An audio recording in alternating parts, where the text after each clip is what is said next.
What's up guys, today we're going to be taking a look at the Bolden 1 versus the iPhone 7. So these two are about 200 bucks. You can find the iPhone 7 actually a little bit cheaper if you want to go on eBay. So these phones are very similar, so let's go over the pros and cons and see which one is going to be best for you. Alright, so with the iPhone you have an aluminum body, one single camera on this one, a Apple logo, kind of a glossy one, and you have your volume buttons, the mute switch on the right hand side, and then you have your power button. You have stereo speakers as well as a charging port down below, no headphone jack, and then you have the capacitive home screen button. Now the Bolden 1, you have a dual camera setup, flash, the logo is down here. We have our power button and we have our volume rockers on this side, and we also have nothing on here except the SIM tray. One single firing speaker, USB type C, and we also have the headphone jack as well. We also have the pop-up camera. Very cool. Alright, so when we turn both devices over, you can see a huge difference. We can actually fit like the iPhone into the Bolden 1's display, and we still have room left. That's how small the iPhone is compared to it. So we do have an AMOLED display on the Bolden 1. It's a 6.4 inch display, 1080p 403 for the PPI. It's a very nice display, no notch. One of my favorite displays on a budget smartphone. Now with the iPhone you have a much smaller IPS display, 4.7 inch. It's actually pretty bright, so I do have to give it credit for that. But it is a smaller 720p display, 326 for the PPI, but it still looks great even for, you know, an older phone. It still looks great because it's got 720p stuffed in a tiny screen and a pretty high PPI for this size display, so they both look really good. It's just that, you know, you're gonna take the Bolden 1's display over the iPhone for media consumption any day. It's just beautiful. You have no notch. It's like holding a screen. With the iPhone you kind of have like huge bezels and stuff like that. Now like I said with video, you know, you're gonna see a huge difference as we can see with color. As you can see, color looks much better on the Bolden 1.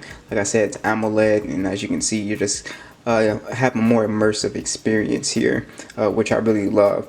So that's one thing that you really need to consider is if you're into media, the Bolden 1 is definitely going to be the way to go. Now let's check out speaker quality. They're both cranked to max, starting with the Bolden 1.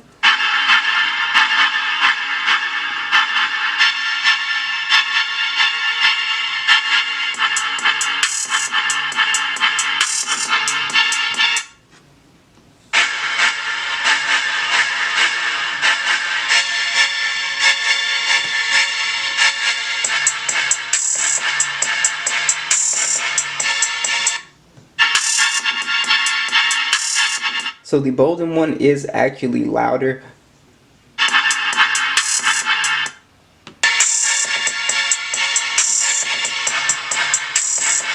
Now they both pretty much kind of sound the same. It's just that you're getting a louder sound with the Bolden 1. Now software in this case is going to be extremely important, so if you have friends and stuff and you're thinking about getting an iPhone because they use FaceTime, iMessage, then you're going to want to get an iPhone. If you're, you know, trying to get into that, most definitely this is a great device to do that. On the Bolden 1 you pretty much have kind of like a stock version of Android. This is 9.0. It's promised to get Android 10, so that's great.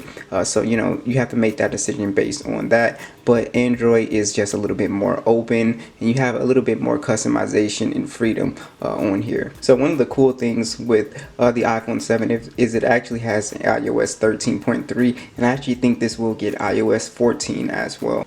So with the iPhone 7 you do have the Apple A10 chip, and you do have no storage, expandable storage, and you do have 32 gigs of storage, 2 gigs of RAM. On the Bolden 1 you have the Helio P70 processor, you have 4 gigs of RAM, and you also have 128 gigs of storage, and you also have expandable storage up to 128 gigs. So as you can see, the Bolden 1 is the slightly more you know, powerful device when it comes to storage and RAM. Now what you'll be surprised is that this Apple A10 chip will actually play PUBG, you know, play Call of Duty Mobile on high.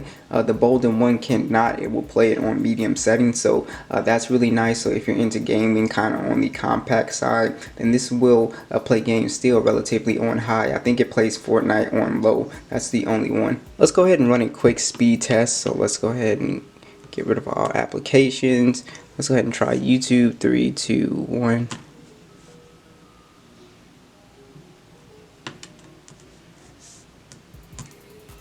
Let's go ahead and try Subway Surfers. 3, 2, 1.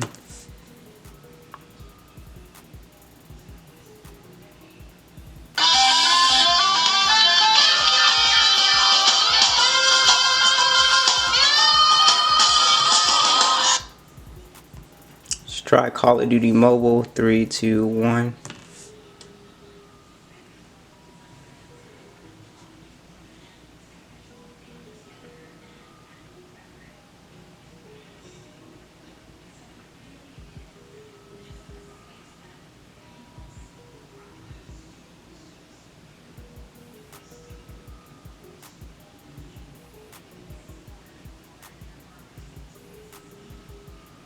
Looks like the iPhone is still kind of chugging along here.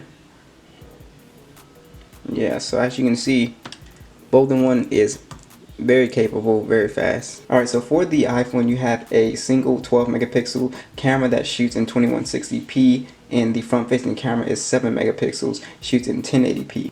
Now with the Bolden 1, you have a 16 megapixel camera and a 5 megapixel depth sensor, so a dual camera setup. Both these phones lack in wide angle lens, which is kind of sad, but you have 1080p recording on here, so the iPhone does record higher resolution. You also have the 13 megapixel pop-up camera, and it is 1080p. Alright, so let's take a look at some photos. So one of the things I've noticed on the Bolden 1 is that you kind of get a softer image sometimes in kind of lower light settings. As you can see, you're just not getting as much detail with the Bolden 1. So that's one thing I noticed, and that usually happens in like a lower light setting. Now here in some very bright white lights, as you can see, the Bolden 1 handled the color very well. As you can see, the iPhone kind of gave off a yellow tint. The Bolden 1 kept a kind of cool color, and it kept the white balance very nice. So that's one of the things I really like about this camera on here, as it does handle bright lights very well. As you can see, the iPhone is kind of bombed on that.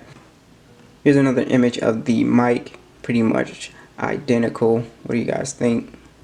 Here's another picture of the Funko Pops.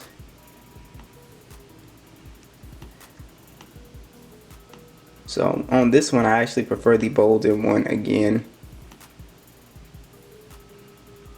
Alright, so let's talk about some features. So the iPhone has IP67 water and dust resistant, so it can get wet. You also have NFC, so you have Apple Pay for mobile payments.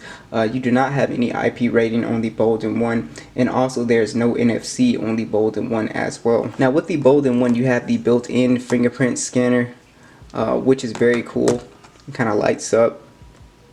It's not the super fast, it's not like the OnePlus 7, but it definitely works. And with the iPhone, you have the fingerprint scanner on the front as well, and it works fine. So they both are pretty good for getting into your device. Now you cannot use the pop-up camera to do the face unlock on the Bolden 1, unfortunately. Now on the iPhone, you have a 1960 milliamp battery, which will get you around 4 to 5 hours of screen on time. On the Bolden 1, you have a 3500 milliamp battery that will get you around 6 to 7 hours of battery life. You also have fast charging at 18 watts, and you also have wireless charging at 10 watts, so the iPhone does lack that. So out of the two phones, I would prefer the Bolden 1, but like I said, if you your friends are using iPhones and iMessaging, FaceTime and all that stuff, then consider go ahead and pick that up. But if they're not, the Bolden 1 is clearly the better phone here.